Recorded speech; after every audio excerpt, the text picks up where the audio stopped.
Hey, welcome back to Little Ritual. So, I was having a weird morning. Nothing too spectacular or stressful. I mean, it is the midterm election day.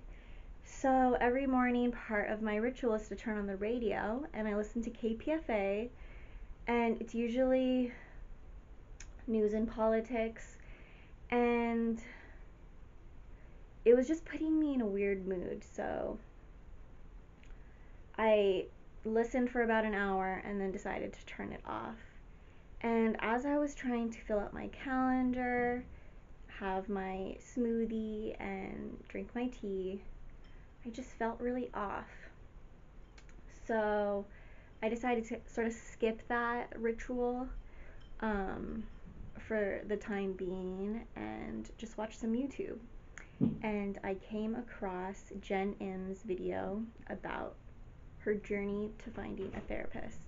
And I wanted to talk about my journey finding a therapist because I think it is kind of a long process, or it can be, because you're building a relationship that's really intimate and you want to find the right person. So I have been studying psychology since my undergrad, and I which started in 2009, and I studied psychology. And then after I graduated from undergrad, I didn't directly go to grad school or even anything specifically related to the field. But then I found myself really not enjoying a corporate job, really not feeling fulfilled, or even feeling like a person. I really didn't feel like myself. I started to lose my soul. So then I decided to go back to school. And I'm going to school for expressive art therapy. And part of the requirement to be in this program is to see a therapist, your own personal therapist. I knew this when I entered the program, and the summer before I went to school was a really hard summer for me. It was the summer that I probably fell into my deepest depression and one of my worst physical states. This is the year I was diagnosed, so I was getting ready to go to grad school with chronic illness, a disability, and not even really remembering what school's like. So that summer I decided that I was going to start seeing a therapist because I really was going through a period of emotional instability, deep depression, and isolation. So I had talked to a few family and friends just about basically feeling completely hopeless. So since I knew I was going to have to start going to therapy while I was in school, I decided to get a head start and start seeing a therapist that summer. And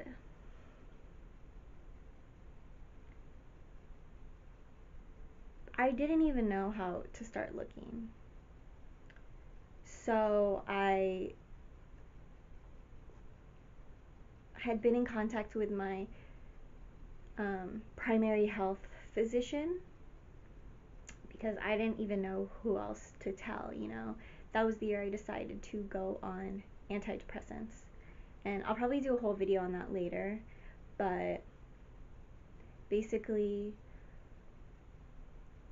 we started with antidepressants, and then I attempted to do sort of a group therapy session through Kaiser. Kaiser um, was and is my health insurance, and they provide classes that you can go to, and I don't know if it was specifically group therapy, but it was like sort of like a, yeah, like a support group.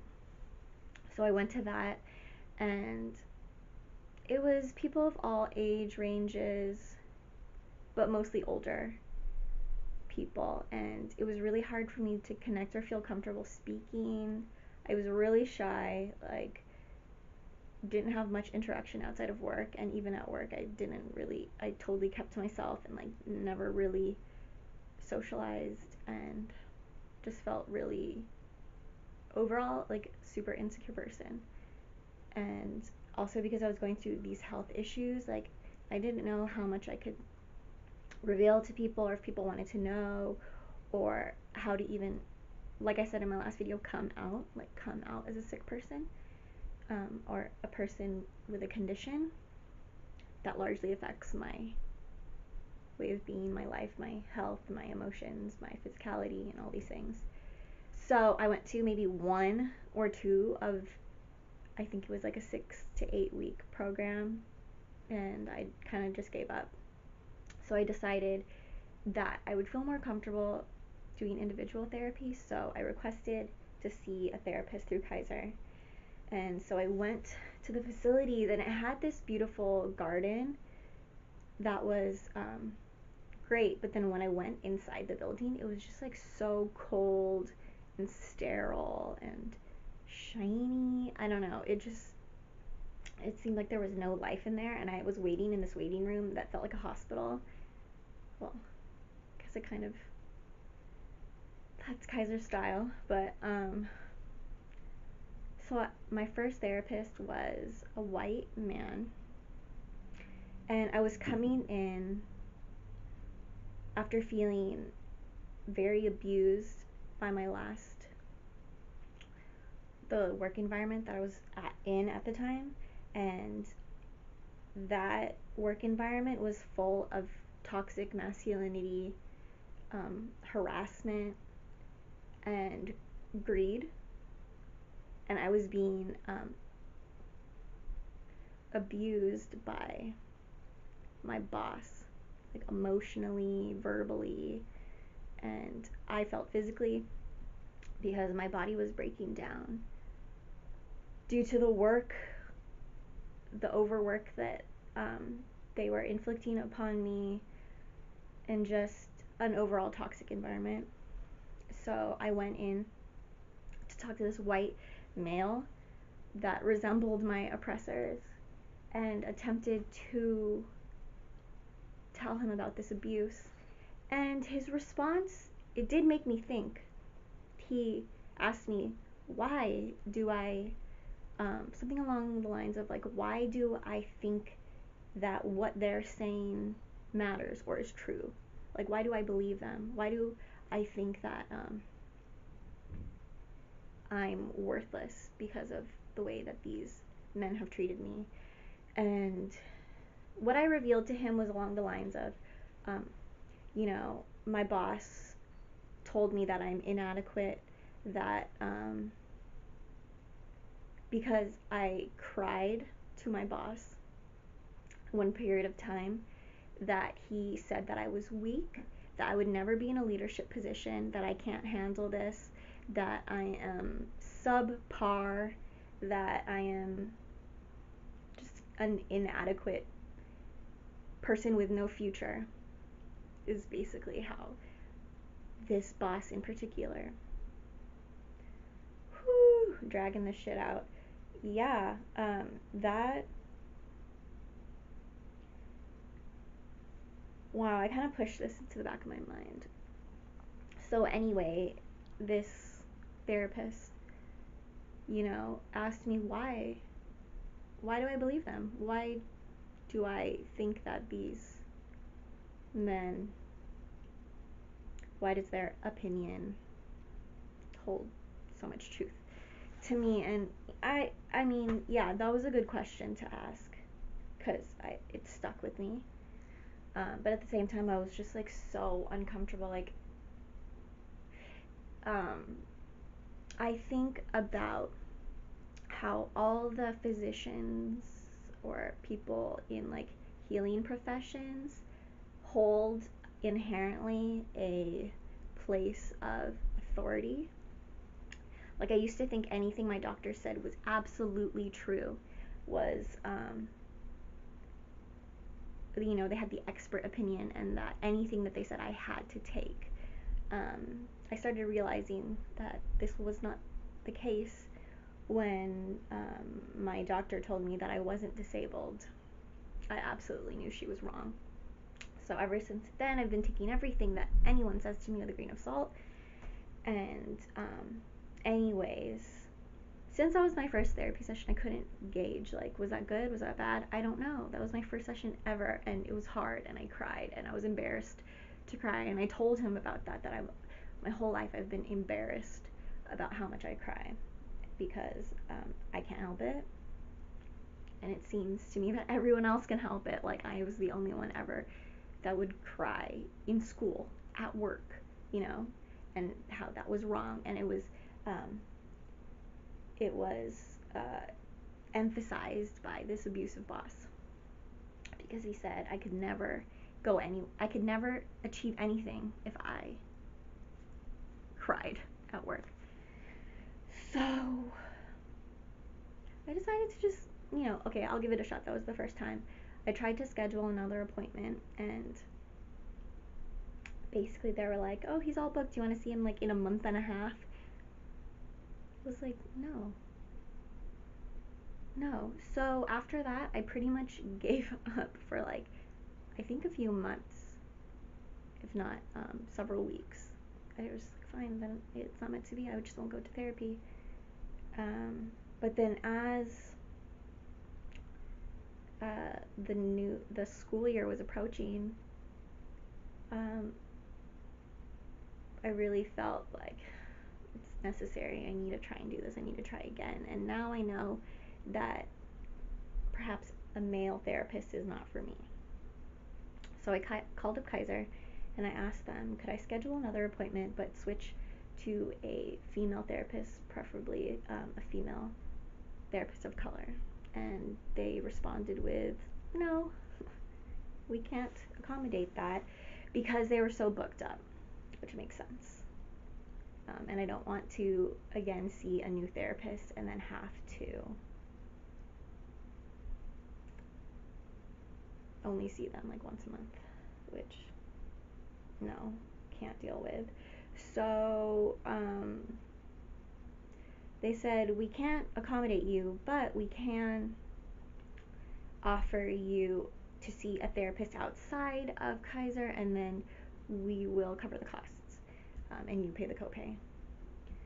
So I searched this specific outside insurance that they cover, searched for a therapist, and I knew that I wanted a therapist of color. So I went to psychologytoday.com and searched the health insurance and the general area, like San Francisco, East Bay, just anywhere that was relatively accessible to me.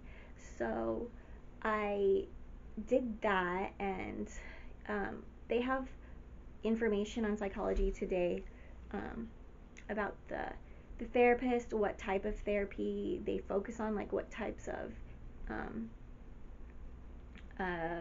like style, like what style of therapist are they, which I didn't know anything about because I hadn't started school yet. So I basically looked at mainly the location and like what they looked like basically their race and their gender, of course. So I looked for female women of color in the Bay Area, and I came across like a handful that seemed interesting to me, but one in particular, sometimes they give you their website, like a link to their website. So I found this woman who was a Filipino American who is in an interracial relationship, who works in the Bay Area, and I was like, wow. And she even had sort of her bio written out on her website so I could know more about her. And she had worked in I think either like the news media, magazine, print business, which is where I started working out of my undergrad. So I was like, oh, kind of similar backgrounds.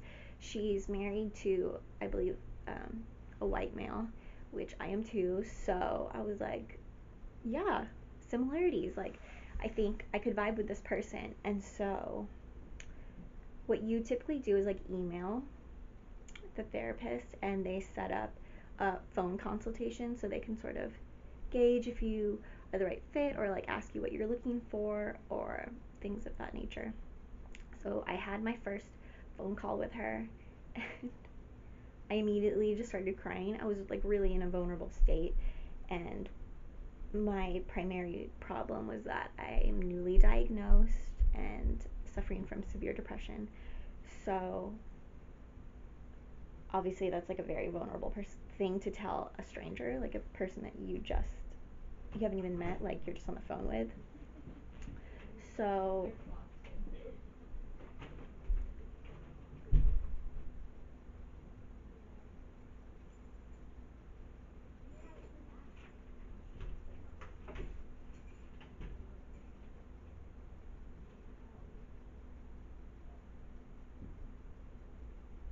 sorry.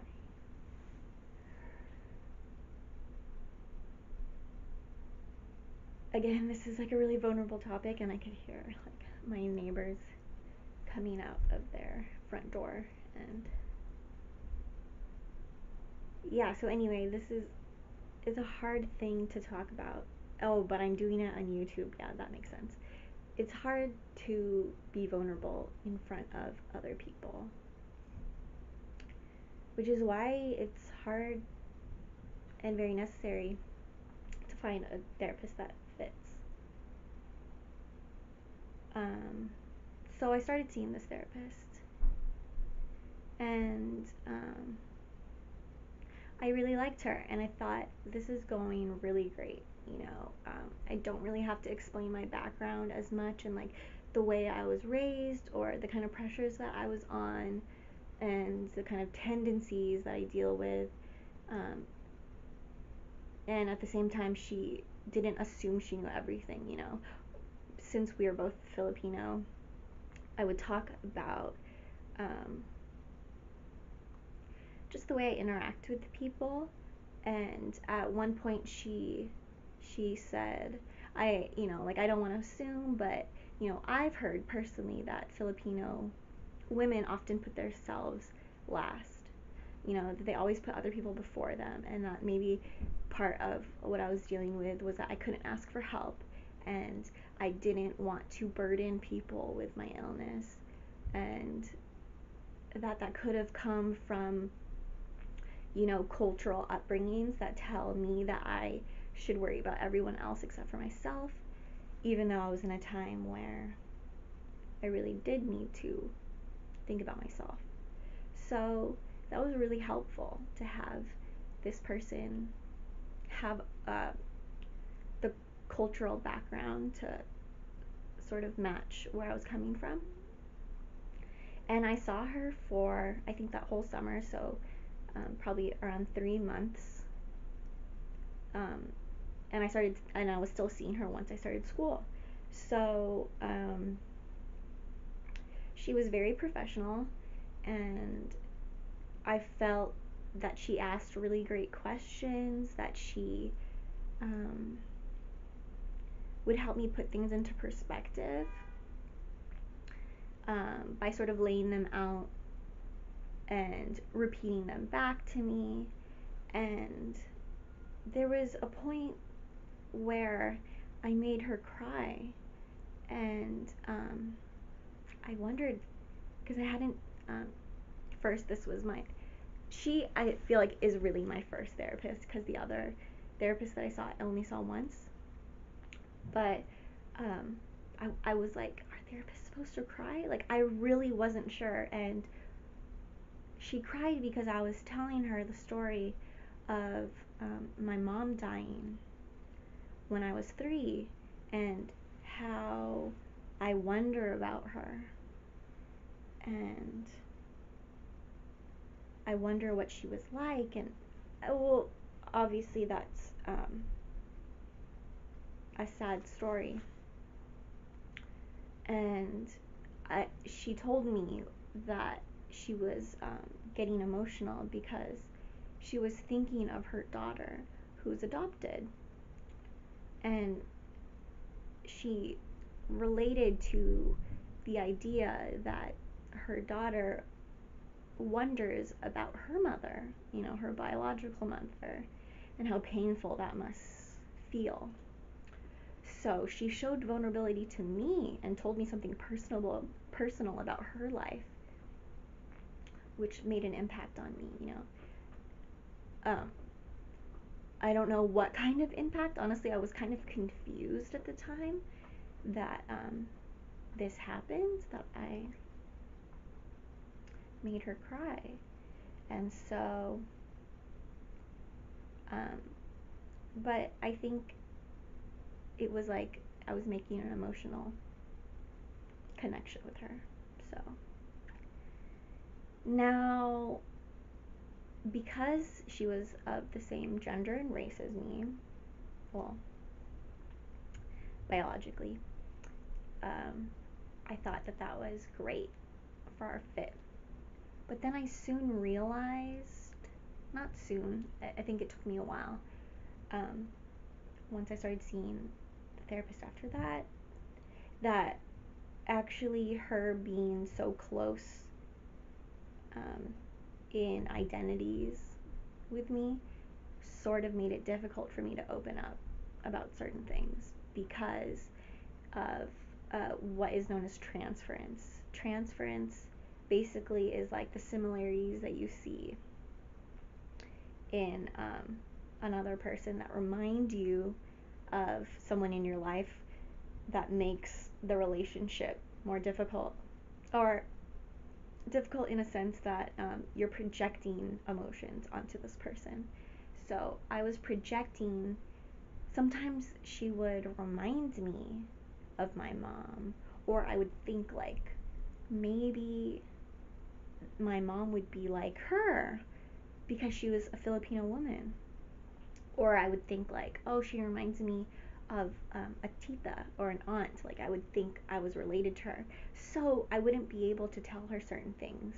Like, oh, I can't tell her about like smoking weed because she's gonna judge me and she's gonna punish me. Or like I can't talk about sex because that's awkward. Like you wouldn't talk to your aunt about sex, like stuff like that. Like she would remind me too much of my family members that I would be like, okay, but I won't tell her that. And I didn't realize this until I got a new therapist. And I didn't leave her because of that. I actually, when I started school, because I'm studying specifically expressive art therapy, I was told that I had needed to find an expressive arts therapist. So somebody that I could actually do some form of art with during therapy, which excited me. I wanted to find a therapist like that because that's the work I want to do, and I also want to experience it, and it also sounds amazing. So I reluctantly had to stop treatment with her, and I was very sad about it. you know um, like I loved working with her, but I was also excited to see a new therapist. So I searched back up on Psychology Today, and I looked sort of for the same um, specifications, except I didn't hold firmly that it needed to be like a Filipino woman. But I still did want a woman of color, and at the time I didn't really realize that the whole idea that she was Filipino kind of got in the way of me being being as expressive as I wanted to. So I searched again, and I found a woman that the first thing that came to my mind was, oh, she looks witchy. That was a plus in my book. So I told her the situation, that I'm seeing this therapist already, but I am in school and I have to find an art therapist, and she was a drama therapist. So I began seeing her, and because she wasn't um, Asian American. She's, I would say, white passing, and she was much older. And I think I'm actually really comfortable with older people. My first job was um, at a newspaper, and it was mostly older people, and I just really vibed with them. They remind me of my professors. Like, I had a lot of older professors in undergrad that like were my mentors, like that I felt like were so wise, and also they were like hippies, so they were like super chill, and um, so I liked that about her, that she was the right age, like not my age, like older than my parents. Felt like she was like wise, and so I started seeing her, and I started to realize that I could be more expressive with her, that I could tell her the things that I felt uncomfortable telling my last therapist. And so we built this relationship where um, one thing that I noticed was that I would call her by her first name. Not like really, well, yeah, to her, not really to her face, but when I would talk about her, like when I would tell Ryan or my friends about her, I would call her by her first name. And my last therapist, I would only say, oh, my therapist said, or oh, yeah, my therapist, when I was talking to my therapist. But with my new therapist, I would just call her by her first name. And I remember feeling like I couldn't call my last therapist by her first name, like even when I would talk about her. For some reason, it just didn't feel like comfortable. And so I'm on first name basis with my therapist, and I call her like by her nickname, not even like her legal name, which feels like more personable.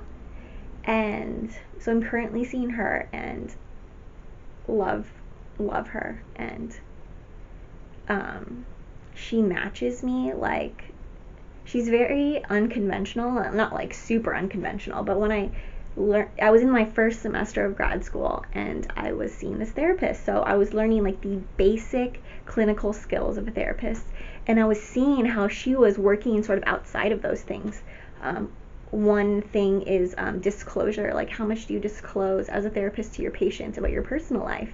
And she doesn't disclose that much, but when there is a story that she has that relates to my situation, she will not hesitate to tell me about situations she's been in, or people that she knows, or like her family members. So she shares this information with me, and I find myself also feeling like she's a teacher, because she's in this position that I want to be in one day. And because I like her style, I'm learning from her. I'm not just going there for therapy. I also feel like she's like a professor to me almost, but not in like a hierarchical way, not in like not in a way that she's like above me, but she's like, I'm learning from her, which is great. And she curses. Like, there's this thing called attunement, and that's like aligning sort of like with either the tone, like the cadence, or the style, just the body posture, the eye contact of your patient. She does this really well. And sometimes I think, like, does she really talk like this? But it feels authentic. Like, I'll, when I'm in therapy, I'm just like, yeah, like, what the fuck? And sometimes she'll like repeat it back to me, and I'll be like, right? Like, it just feels like accessible to me, and like she's on my level. But it also feels authentic, like she's not just doing it. I think because I do it, she feels comfortable enough to do it back. And I'm sure like the first time she did it, she was sort of testing to see how it would react. And every time I'm like, right? So I think that's kind of like a cue that we're aligning. But yeah, this video is really long. So, because I'm still in therapy with her, I think I'm going to save more aspects of like how I feel about my current therapy with you as the time goes, but I'll have seen her for a year in a week or two, which I feel like is really huge, that we've built this relationship over this year. And yeah, so if hopefully this gave you some tips onto how to find a therapist, or the things to think about when you're looking for a therapist, the things to listen for, the things to just keep note of. And I want to talk more about specifically drama therapy in another video, and what kind of activities we do together that sort of differ from traditional therapy, because I am a big supporter of the expressive arts, obviously, and I want to bring more awareness to it. So I hope you stick around. Anyway, thanks for listening, and see you next time.